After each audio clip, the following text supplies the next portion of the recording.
Actually could use more. I have so much fun, I tend to lose track. Okay, I think we're ready to start the meeting. Okay. We actually could use more. Recording in progress. I have so much fun, I tend to lose track. Okay, still getting a little feedback. I think we're ready to start the meeting. Okay, thank you. Okay, thank you, everyone. Welcome to the City Council, Morgan Hill City Council workshop on housing sustainability. And we are going to start the meeting here on June 23rd. I will turn the meeting over to City Manager Christina Turner after a couple of rough guidelines I like to follow during the course of this meeting. We've only been given an hour to speak about something that's very, very involved. It's an important subject. So normally during a workshop, what we do is allow each council member to basically speak respectfully without raising their hands. In this case, due to the fact that we have such a short time period, I would like for us to raise our hands so that we can get through this in a little bit more expeditious manner. And as much as we won't really be adhering to an official 5-minute time clock, I would like everybody to informally recognize that we need to keep the meeting moving along and honor, be respectful of the time that we spend speaking. With that, I'm going to turn it over to City Manager Christina Turner. Thank you. Great, and let's go ahead and do the roll call attendance as well as the declaration of the posting of the agenda. Perfect. So Mayor Constantine, we know is absent for the workshop, but will be joining us later for the regular meeting. So with that, Mayor Pro Tem McKay. Here. Council members Borgioli. Here. Spring. Here. Martinez Beltran. Here. And tonight's meeting agenda was duly noticed and posted in accordance with Government Code 54954.2. Great. Thank you, Michelle. All right. Well, tonight marks the fourth in a series of council community housing workshops. And tonight we're going to look at the current and future state of housing in Morgan Hill. Tonight's workshop is called Housing Sustainability. And so you're going to hear from several of our professional staff to talk about different areas as it relates to housing sustainability. We're going to cover infrastructure needs, including planning for water and sewer, roads, police, and fire. And then we'll also talk about how we as a city can maintain long-term sustainability in the midst of all of these new state-mandated housing production rules that are out there. So without further ado, I want to turn it over to Jennifer Carmen, our Development Services Director, who's going to kick us off tonight.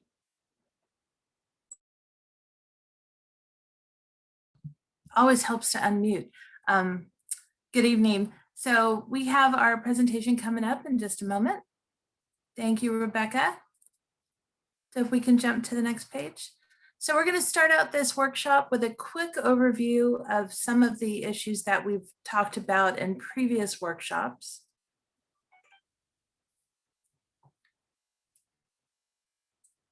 Next slide. Sorry about that. It froze. Hang tight.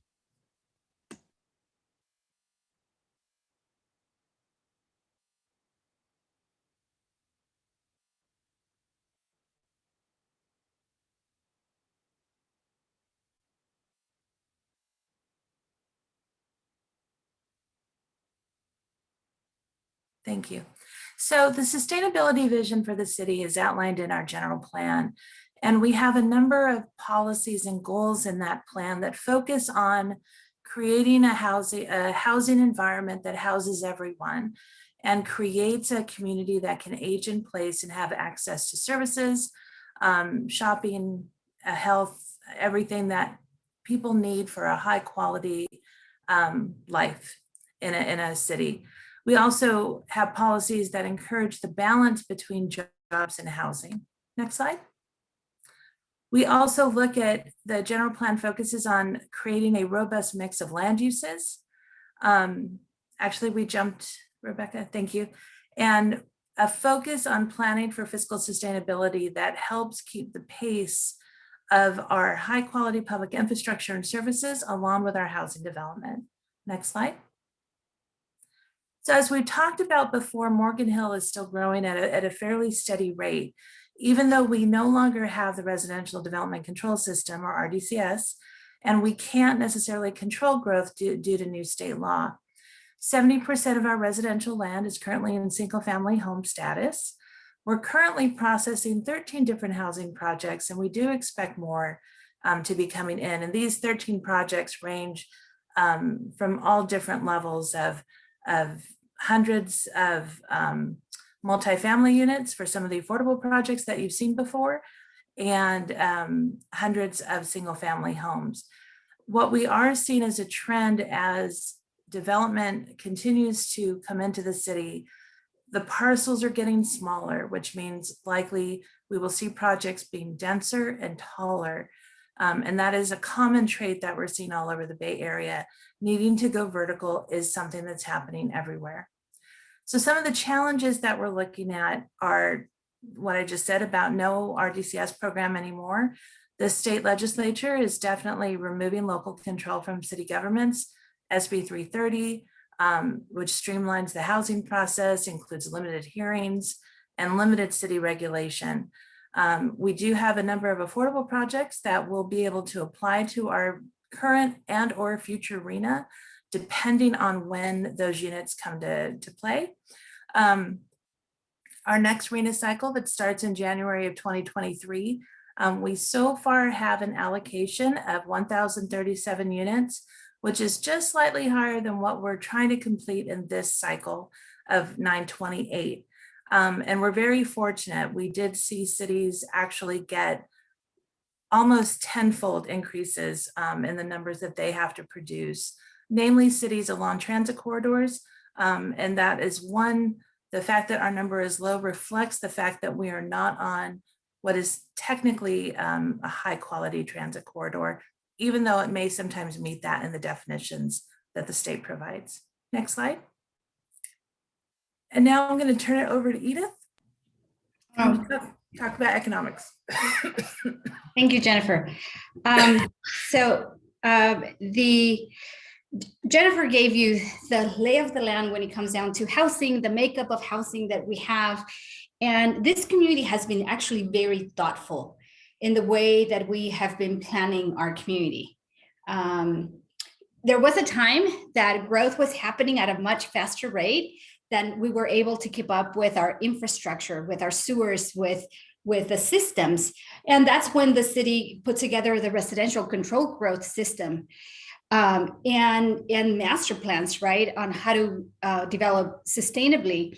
We recognize that it feels like there's a lot of growth happening right now. But as Jennifer mentioned, we've been growing at a steady 2% pace for a long time, even under when we had RDCS within the community. So today you're going to hear, I'll kick it off, but you're going to hear from the rest of the team on how is it that we as a community, how is it that we plan for roads, for water, for sewer, and all the systems. So we will start with economic development. And very quickly, for us, economic sustainability for the city is about being able to provide the services that this community wants. We are the lowest tax collecting city per capita in the county. In the entire county, we collect the least amount of taxes, yet the quality of life in this community is premium. And we just are really good at knowing how to do a whole lot with very little. And the question is, as we continue to grow, how do we do that? How do we keep that sustainability, right? And at the heart of it is making sure that we have resources, revenue to be able to pay for the services that we want, whether it's police, whether it's fire, whether it's everything else. So in the context of economic development, our economic development program is to generate revenue for the city, to make sure that there's revenue to pay for the services. And as part of that, it is making sure that we have a diversified tax base so that we are not so dependent on one revenue source. And when a pandemic like COVID happens, that we can survive a crisis and be able to keep it afloat. So for us, a lot of our revenues, the majority of our general fund, over 60% comes from sales tax, property tax, TOT tax. And employment lands, whether it's commercial or industrial lands, are so key to generate the revenue for the city. That's where we get the revenue. We do get revenue from residential properties on property taxes that we collect. However, in the long run, the cost to manage residential is more to the city. Yet on the other hand, employment lands are revenue positive for the city. So as a community, we want to have a really good balance of jobs and housing and revenue. Jobs is important to us because we want to strive for having a job for every person able to work. Ideally, there would be one job for every resident able to work. We're not quite there yet. And again, generating revenue. The other reason why economic development and jobs is important is for the quality of life. We want people to be able to live here and work here, and it will support our environment and our community as well. Next slide. So when we think about, okay, we want to generate revenue, we want to protect the revenue for the city in the long run, we look at what we're getting from our commercial industrial lands. And then I think of this as the city's retirement. The vacant lands that we have that are industrial and commercial are the city's retirement, if you will, is where we're going to be generating the revenue in the future to pay for services in the future. So we want to be very thoughtful and make sure that we protect those industrial lands. And here's just a snapshot of, we have a limited amount of vacant land that is for job generating uses. And so we want to capitalize on that. And we want to make sure that they're kept for job generating and income generating uses to the extent that it is feasible. Now, if the state ends up creating legislation that allows commercial lands to go into residential, that's really going to have an impact on our long-term sustainability. Next slide. And I know that there is a lot of development fatigue in the community, and not just in Morgan Hill, throughout the Bay Area. Everybody is tired of being in traffic and they're exhausted, and we all feel that there's just a lot of development here. And this slide is just to represent that while it feels that we're finally getting our stride on doing a lot of industrial and commercial development, which is true. We are finally getting to the place where the market has matured in South County, and we've been able to attract a good amount of industrial and commercial development. But when you compare that with the amount of housing development, just picture wise, if you look at the graph on the right, the brown, that kind of mustardy color is residential permits, where the red, which you can barely see, is commercial permits, and the blue is new industrial. So in reality, while it feels like we're doing a lot, only because those buildings are bigger, in comparison to housing, it's not quite the same, and hasn't been in Morgan Hill. Next slide. Again, we look to our commercial properties, probably more commercial than industrial, especially here in Morgan Hill, just the dynamic of our companies to generate revenue. We generate a lot of our sales tax revenue from our commercial centers. And this is just to give you a little bit of snapshot of how we generate revenue, and you can clearly see, those freeway fronting shopping centers that have the big box retail really generate more revenue, and these are sort of like the bigger shopping centers. We're finally getting to see downtown in a place where it's being competitive and it's actually performing really well, which is a really good thing for us, is to see that business district be competitive with other shopping centers. Next slide. And this is just to again help connect the choices that we make with the services that we can provide the community. So economic development choices equals services for the community. And in this particular graphic, we're choosing to use police officers, but you can replace that, right, with firefighters. You can replace that with miles of roads paved, or any other services for the community. And depending on the projects, whether it's a hotel, for example, here we can have a hotel can buy us, if that is the choice of the city, 1.5 police officers, while a big box retail could do 4.5 police officers. And I think that with that, I'm going to pass it over to Chris Gioni to talk about roads and infrastructure. Thanks, Edith. Chris Gioni, Public Services Director. So as we talk about infrastructure that we're planning for, and want to go through really the infrastructure that the city maintains, as there's obviously other infrastructure we talk about with telecommunications and things like that. But for us as a city, we oversee the water distribution system and the wastewater collection system. We also oversee our roadways, streets, and sidewalks, our storm drain system, parks, trails, and open space, our buildings, and our downtown facilities. And when I talk about downtown, that's primarily parking lots and plazas. So how do we fund infrastructure? We really have two things going on. We maintain our existing infrastructure, and then we construct new infrastructure or expand infrastructure. And we do that in two different ways. We use general fund and tax dollars. Typically, that can be, like I said, the general fund dollars, but it can also be, in the case of pavement, money we're getting from Measure B, sales tax countywide, or SB1 and other state dollars for roadway repairs. But we use those taxes almost all for the maintenance of our facilities. In the case of our water and wastewater, we use rates and the rates paid by our ratepayers to pay for maintaining the existing water and wastewater systems. And then when we're talking about paying for constructing new and expanded facilities, at this point, the city primarily relies on impact fees. Impact fees paid by developers that have a direct relation to what infrastructure needs to be expanded or constructed to support that new development. We also do get grants, and grants, often we could say we're getting a grant to construct a new park.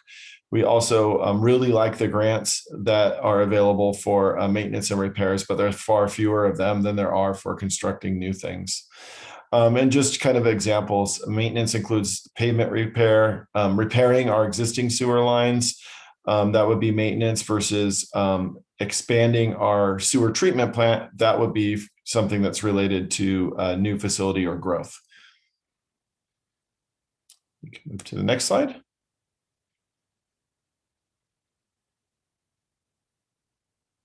Maybe.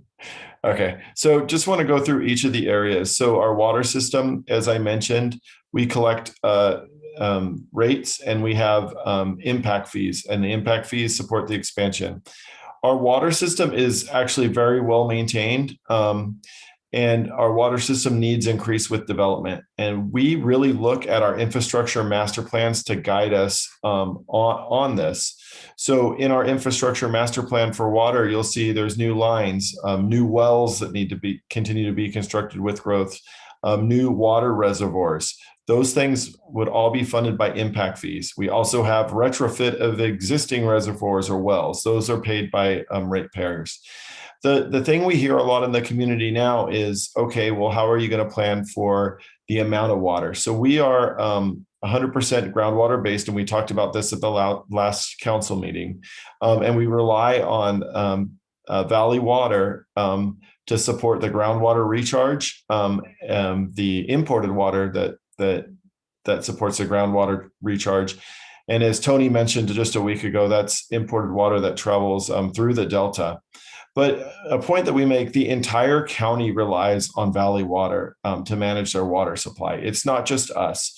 So our focus has always been, we're going to focus on maintaining our infrastructure to get the water out of the ground. There is something the council has asked us to look at, and we are looking at with Valley Water to see what role we can play as a city, and that's recycled water. And typically that would be recycling our wastewater.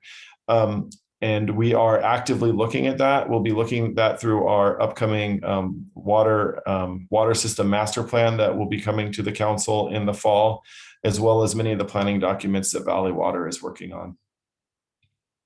Our wastewater system is very similar to our water system, and it is well maintained, but we know we have significant improvements related to some of the aging pipes throughout the city.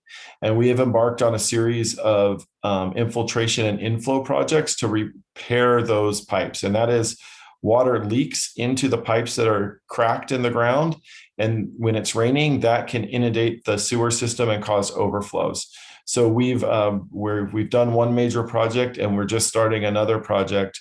And all those repairs are funded primarily by you, the community members, as ratepayers, because they're fixing the existing infrastructure. But we have plans and funding to complete all that work, and it will be completed year over year for the next 5 years to do that.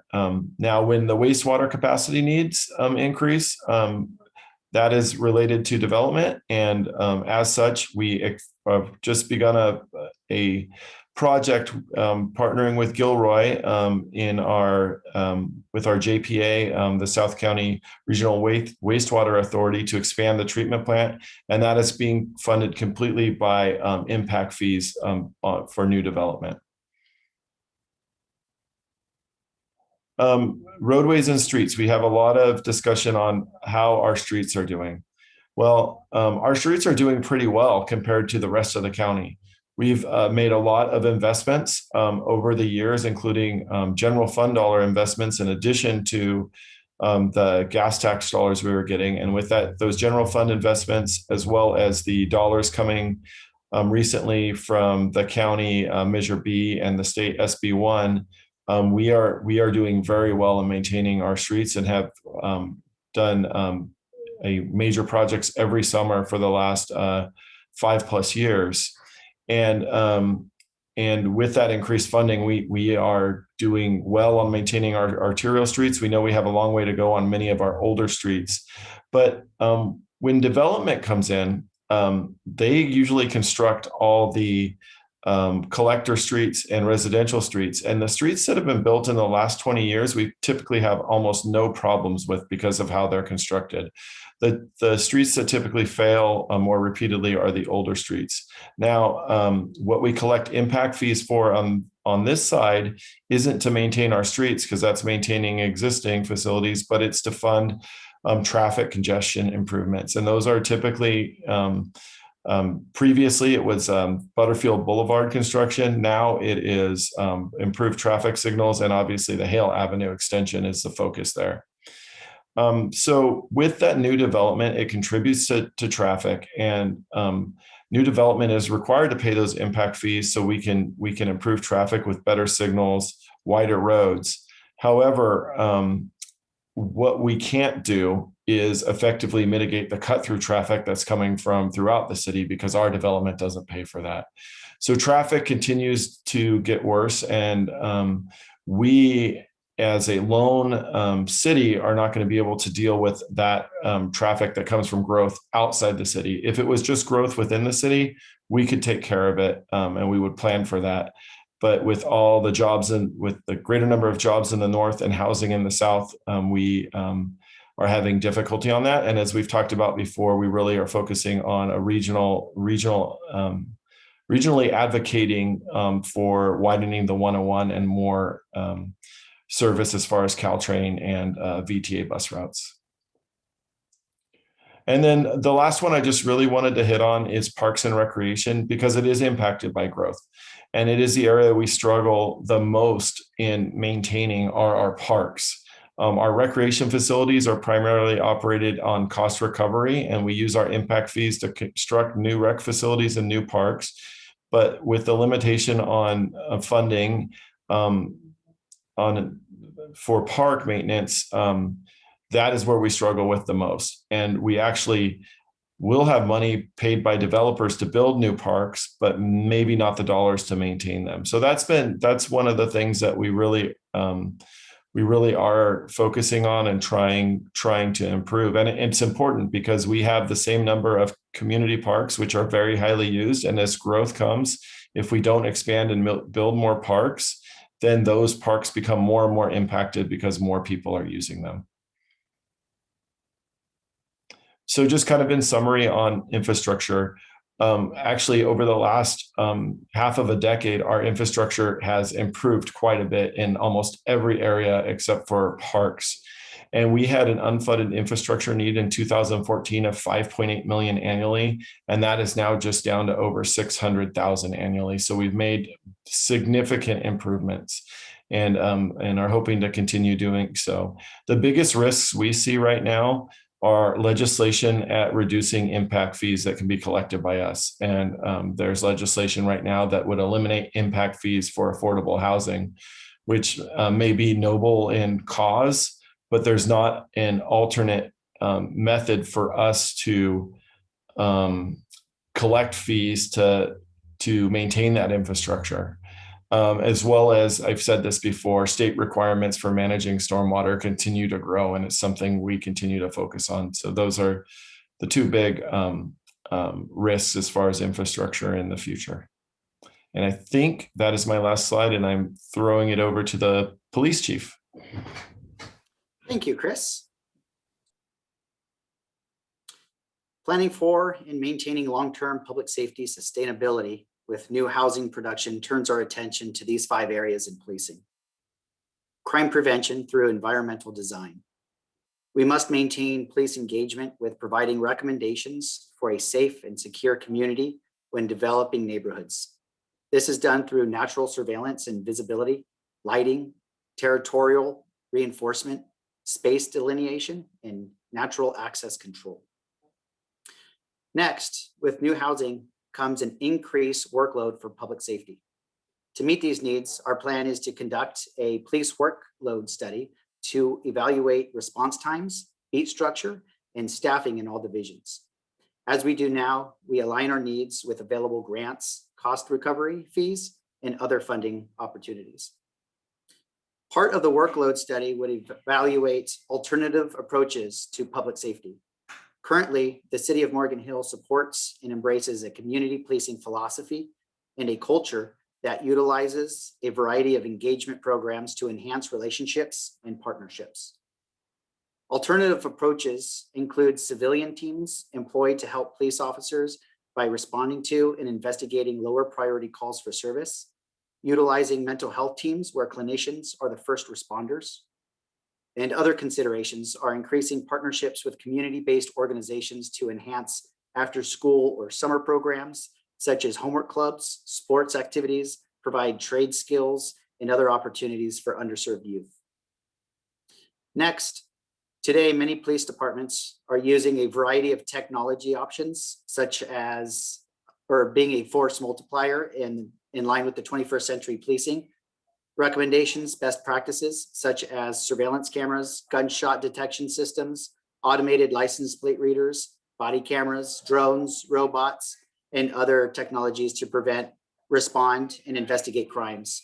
There are also opportunities for private and public technology partnerships.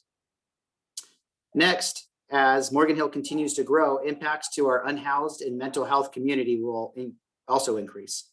To help mitigate the increasing calls for service, the Morgan Hill Police Department partnered with the Santa Clara County Mobile Crisis Response Team in February of this year.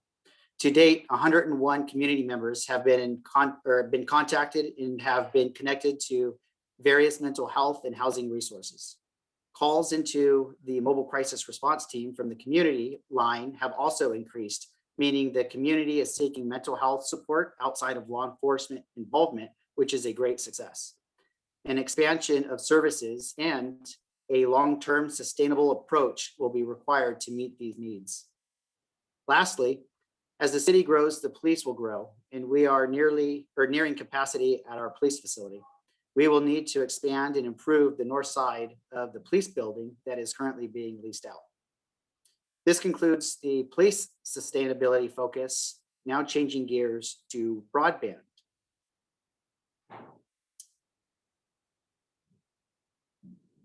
Broadband as a network technology has a measurable effect on economic development. New business and housing drives broadband services. Reliable high-speed broadband is critical to residents and businesses and will need to be increased to meet the needs of residents, to telecommute, and businesses to operate and allow for growth. Broadband is a crucial element for providing education to our community members of all ages, especially our youth, as well as medical needs, communication, and is the primary means by which many residents connect with employers. Now, I will turn it over to our remarkable Fire Chief, Jake Hess. Thank you, Chief. Oh, looks like my camera is not working. Let's see. There we go. Good evening, everybody, and thanks for the opportunity to chat with you about this important topic.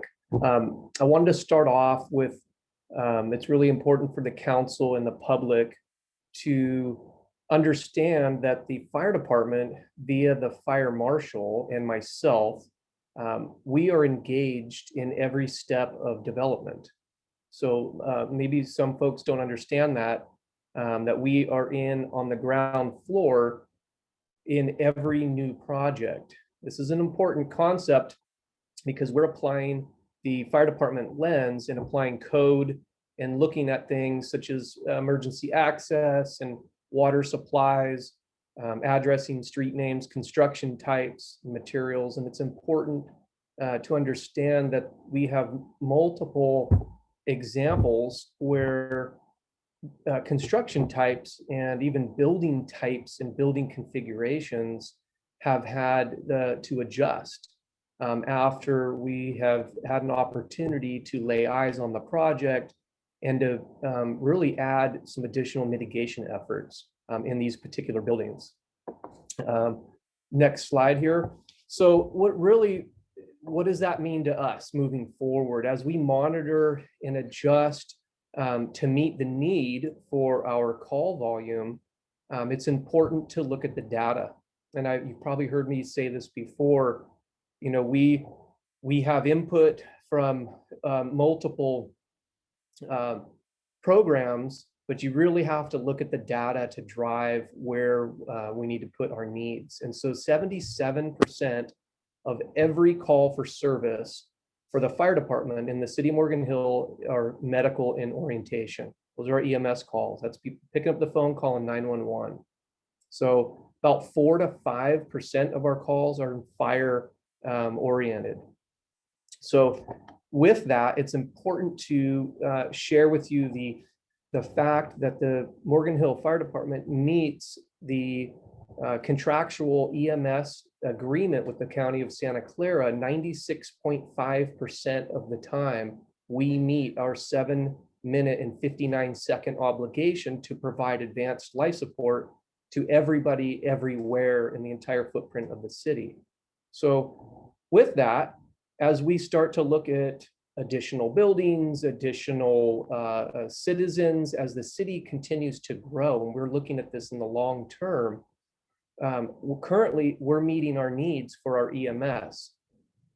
Adding the squad unit, which we are looking at later this summer, is going to help us with, we run about 2,600 EMS calls a year, and 89 of those we did not meet the 7-minute 59-second. Out of those 89, over half were simultaneous calls that were happening within the city. Adding the squad unit will help pick up those 89 calls to meet with a goal of meeting 100% of our calls within our time frame. So with that, one more point I wanted to bring home is the cooperative fire protection agreements. So as we look at Gilroy, Morgan Hill, the South County Fire Protection District, really all three agencies are operationally working essentially as one. And it's very unique. So with the sub-regional boundary drop agreement, people in the South County in Santa Clara, essentially, they'll have engines with different patches on the door responding to their calls. We're very proud of this because the citizens don't care what patch is on the shoulder or on the door. They want a fire engine, they want a paramedic to respond in a very quick manner. And so with our sub-regional boundary drop, with these cooperating agencies, it's working seamlessly. And that's something that we will be continuing to point to as we go through the fire service reviews this summer. The other piece is we are soliciting bids for the new fire station, for the third station. And I'll close with the squad concept that I'm very proud to have be part of. That you have to look at as a stepping stone towards the third fire station, which is financially, operationally speaking, that is exactly what it is. And it's a great springboard as we kind of move forward with new buildings, new revenue, new needs for the city. And with that, I will turn it back to Rebecca. Thank you, Chief Hess. Good evening, Council. Just a quick summary overview of what our takeaways are from this workshop. We are aiming to develop a robust mix of land uses that support the city's fiscal sustainability, as well as decrease the need for our residents to commute, continue to create a thriving downtown, and enhance our appeal as a tourist destination. Secondly, the city has plans already in place to support long-term sustainability. The general plan is our foundation, our guiding document that gives us the direction we need as to what and when to implement, and when to implement it. Third, our systems are in place to master plan and charge the adequate fees that we need to in order to pay for the needed infrastructure. Fourth, to support the long-term economic sustainability, we really need to have two things, as Edith mentioned. Number one, a diversified tax base.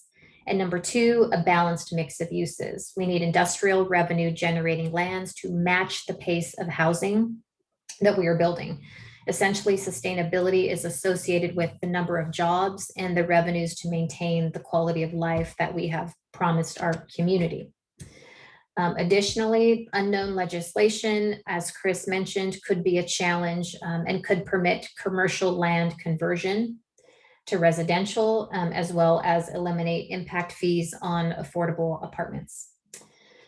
Infrastructure and support for future development is in place, as we've all mentioned, all of which is happening, even though we are the lowest per capita tax rate in the county.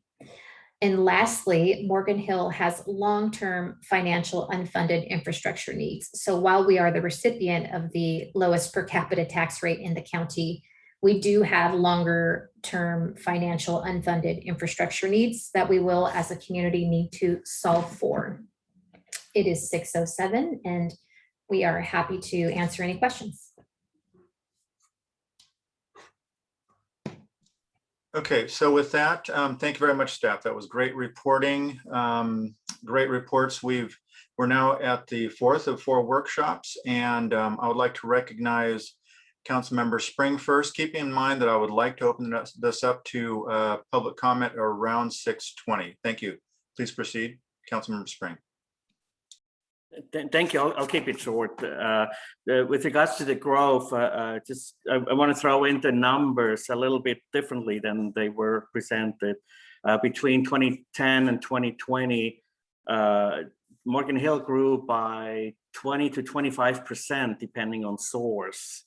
That's a huge amount. And it was the 10th fastest growing city in all of California, with a population of over 30,000 in 2020. Just to show you a different angle on this is not just a perception when people say we're growing a lot and fast. The data and the comparison to other cities clearly confirms that. And I just wanted to highlight that. I only asked one question, and that one is for our fire chief, if I may. I think he's still here. Yeah. Jake, with regards to what we just discussed a week ago, you know, the drought impacting our area again, Anderson Dam pretty empty. If we had issues again like we had last year, and I think in years past, you know, when you helped out in the area, you got the water from Anderson Dam or other reservoirs as well, right, to fight fire. Where would you get it from now, and what impact do you foresee if we had another huge fire here in the area? Thank you for that question, council member. So something to keep in mind is we bring our own water to the fire.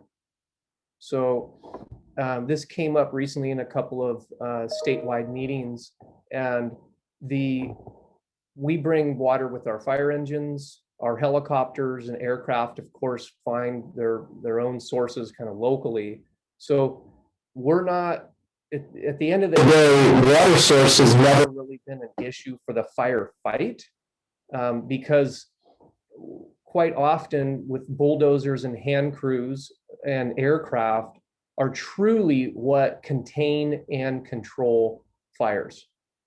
So the fire engines are applying water, but with the water tenders that we supply, it's never really been an issue for us based on water levels in regards to reservoirs. And hopefully that. Okay, then makes sense. I'm sorry, let me ask differently. In years past, I saw helicopters flying around the area, right, when we had fires. But obviously they can't go to Anderson Dam, so they have to go farther away, wouldn't they? They would, but there are a lot of water sources adjacent to Anderson Dam. And with the aircraft, how fast they fly, there are water sources peppered all over the Santa Cruz Mountains and in Santa Clara County. So that is not a concern for us being CAL FIRE. But obviously water levels are a concern just in general, but not necessarily for the firefight. Okay, thank you. That answered my question. I'm good. John, back to you. Okay, thank you very much. Councilmember Martinez Beltran. Thank you, Chair. I wanted to ask Edith, on one of the slides, you had something labeled as constrained. I was just wondering what that was referring to. It was this slide where you talked about all the different types of development. I'm not exactly sure. I have to go back and see if we can figure Okay, out what that's slide okay. it I have was. another question, so if you want to look at that. And It's then the vacant land table that has Oh. the constrained land. Thank you. yes. Oh, constrained, yes. So even though we have a certain amount of vacant land, not all vacant land is developable. There might be some constraints, some issues, some challenges with those properties that might prevent them from getting developed in the near future. Okay. All right. Thank you. Thank you, Jennifer. And then, Chris, I wanted to ask you, when we had some discussions about traffic and you talked about traffic improvements, I wanted to make sure I got this right. The cut through traffic, I just want to clarify that cut through traffic that does not stop in Morgan Hill is 1 in 5. Is that correct? Because I've often heard other numbers and I want to make sure I'm getting it right. Yeah, there's lots of different numbers. We were talking about a specific road when we were talking about 1 in 5, but we can look at the study. I think one of the Monterey Road. Yeah, in different areas. Yep. And then I think for the city, 1 of 5 are coming through and not stopping in Morgan Hill. I've often heard 1 of 3, so I just want to make sure that So the 1 in 3 number, to be exact, is not Monterey Road. The 1 in 3 number is about 1 in 3 people use our city streets instead of Highway 101 to travel through Morgan Hill. So 2/3 of the traffic's on 101. The other 1/3 of the pass-through traffic is not. Okay, got it. Thank you. The other thing I wanted to ask you about was the unfunded park maintenance. I continue to be very concerned about that. You touched on it, but you didn't talk much about it. Is that just because we've seen it? Well, no, so I think there's 2 different things. So when we talk about unfunded, we're really looking at, any funding that we need to maintain our infrastructure for it not to degrade. So we don't have a big unfunded need in parks, but our parks are not maintained at a level where they're nice and usable and friendly. So you go through our parks, you see lots of weeds. You go through our parks, you see, uneven turf.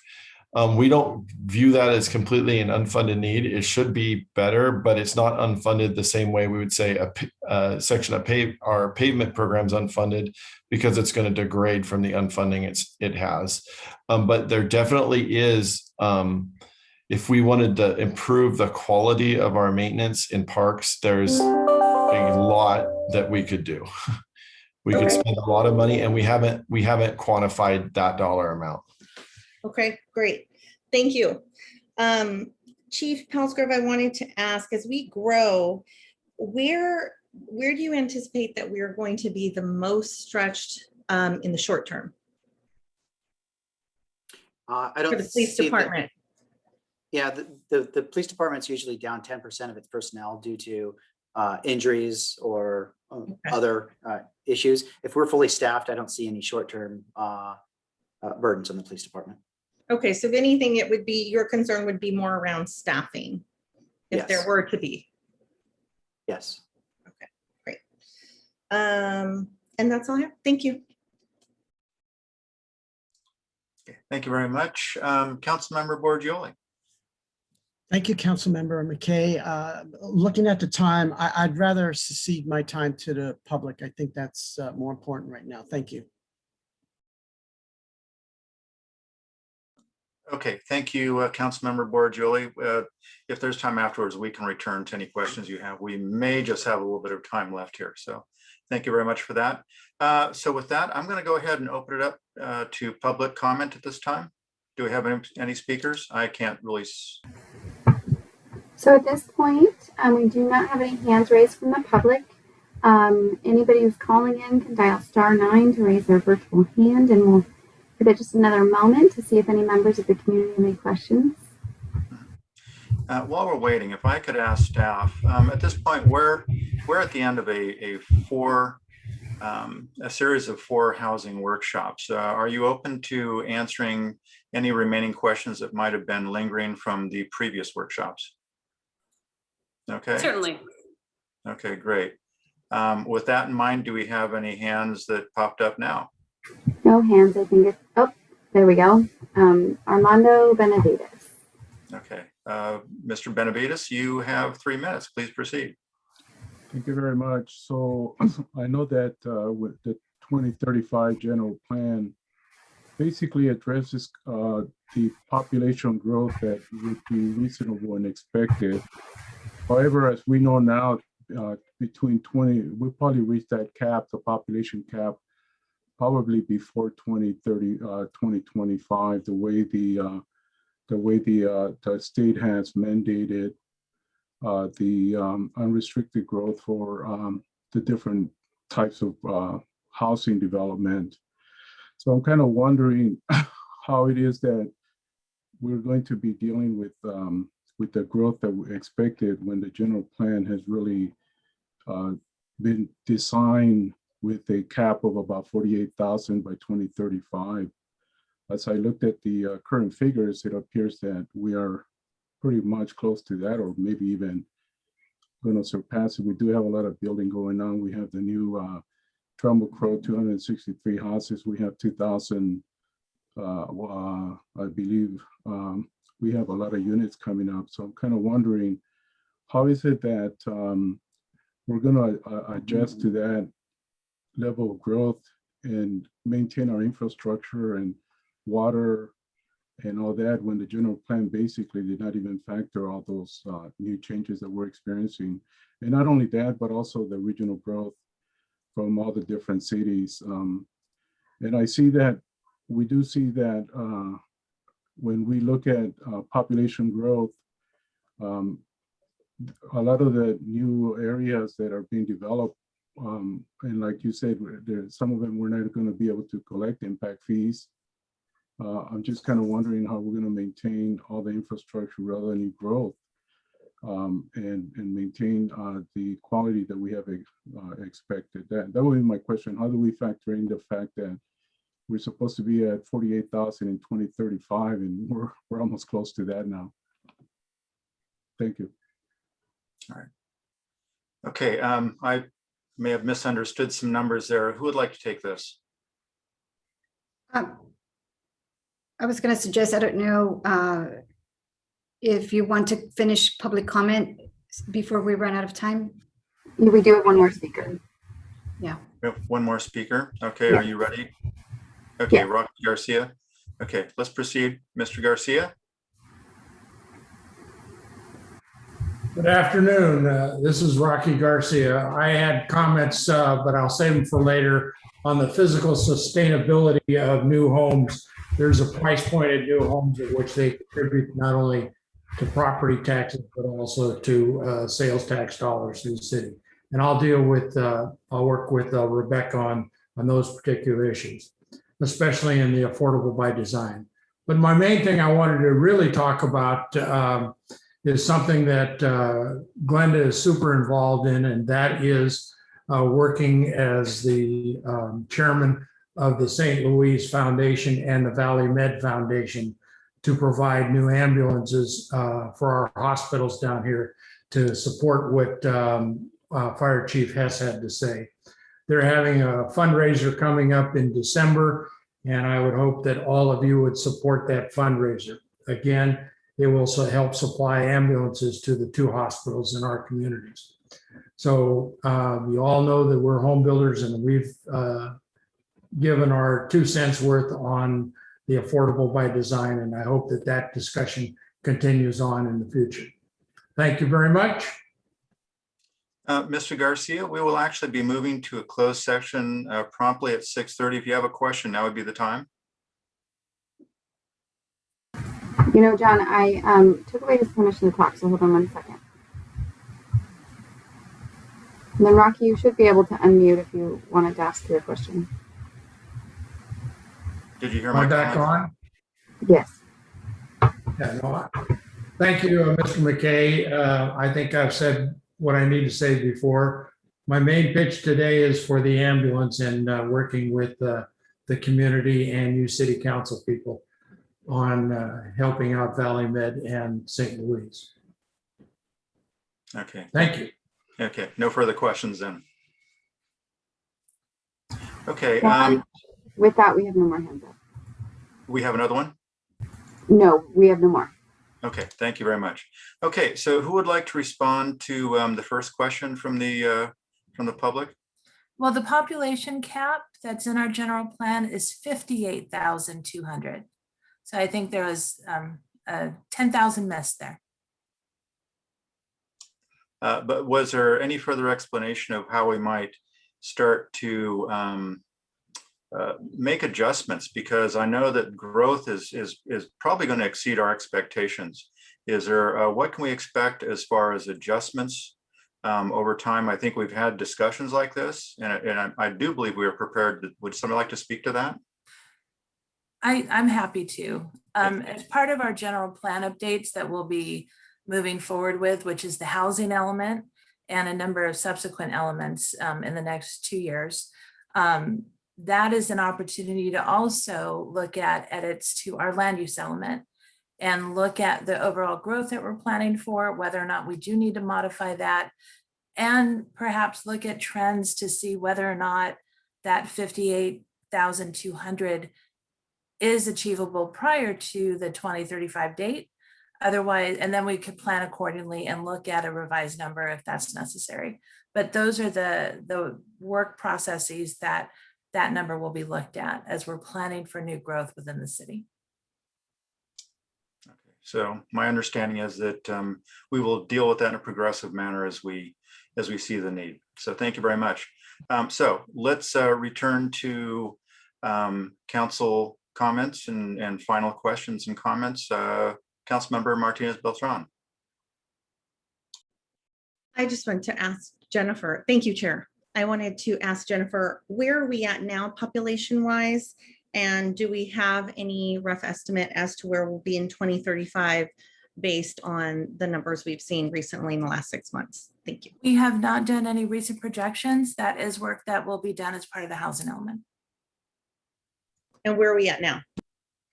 We see all kinds of different numbers depending on who you're getting that reference point from. And I'll give you a pretty reputable source here. So annually, we get the State of California Department of Finance releases their estimates. And so pulling up where we're at now, it is the estimate for January of 21 is 47,374. Thank you. And super briefly, if I may add, while it would probably be a fair bet that we might that we will exceed the general plan number before 2035. As Jennifer mentioned, the master planning that we do for our systems, we do them regularly. We're always planning ahead, and the general plan planning for the next general plan cycle will begin years before, because it takes us a couple of years just to do that planning. So rest assured that we will be coming back to you and the community to figure out how to plan for the next cycle of growth. Okay, thank you, Assistant City Manager Ramirez. You have a question, Councilmember Spring, please go ahead. Yeah, thank you. Kind of a related one, but when it comes to growth, lately we've primarily been talking about residential growth, but I think what caught the city also by surprise to some degree versus what we thought years ago is the amount of commercial industrial building planned and coming in, which is much faster than the general plan kind of had anticipated. How are we going to address that? We can't wait 20 years because everything has an impact, and we can't wait another 10 years or so before we start addressing it. I'm not exactly sure what's the right answer, other than when I think about the general plan, council member, the general plan plans for a certain amount of housing as well as a certain amount of industrial and commercial. And that environmental impact report and all the studies that come in to support that already accounts for that amount of growth. So I think that we are still tracking very well within the general plan. We don't necessarily see ourselves in this growth cycle for this general plan getting to a place where we have maxed out our industrial lands or commercial lands to have that be of any particular concern vis-a-vis resources for infrastructure. Definitely, Jen or Chris, if there's anything else you want to add. Well, let me ask differently. Yes, over 20 years, that's true. But what we clearly are seeing is that we're hitting the targets within 5-6 years now instead over the full 20 years. So the immediate impact is coming much more quickly for all those commercial industrial housing plan, which is a nice problem to have, but we need to address it, right, and tackle it. And some of the assumption and studies that are part of the general plan assume the slower pace of all that, right, than we're actually seeing it. I don't know, council member, that the general plan necessarily had targets for industrial commercial development that were paced the way that residential growth was paced. So I'm not exactly sure that we are off necessarily with the targets, recognizing that, yeah, we are in the last 10 years, we've seen a good amount of industrial commercial growth that previously we had not been able to attract.